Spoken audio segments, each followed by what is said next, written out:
भारत चीन संबंधों में नया अध्याय, शांति और सहयोग की ओर बढ़े कदम। भारत और चीन के बीच तनावपूर्ण संबंधों में एक नए युग की शुरुआत हुई है। नई दिल्ली में विदेश मंत्री एस जयशंकर और उनके चीनी समकक्ष वांग यी के बीच हुई उच्च स्तरीय बैठक ने दोनों देशों के बीच भविष्य के संबंधों के लिए एक नई रूपरेखा तैयार की है।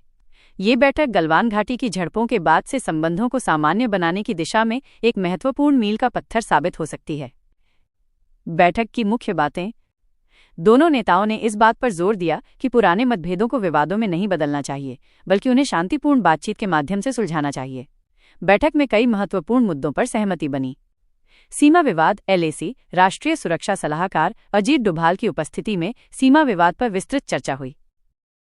दोनों पक्षों ने शांतिपूर्ण ढंग से विवादों को हल करने की प्रतिबद्धता जताई। साझेदारी और सहयोग।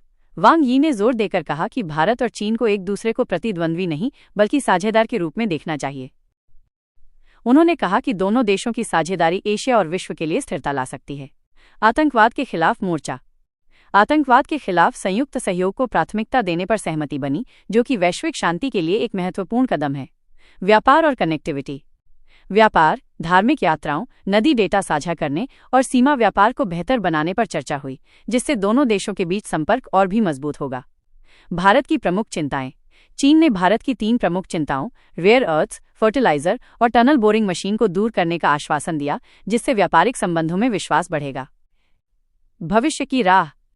वांग यी की ये यात्रा प्रधानमंत्री नरेंद्र मोदी और राष्ट्रपति शी जिनपिंग की अक्टूबर 2024 की वार्ता के बाद किसी चीनी वरिष्ठ नेता की पहली भारत यात्रा थी।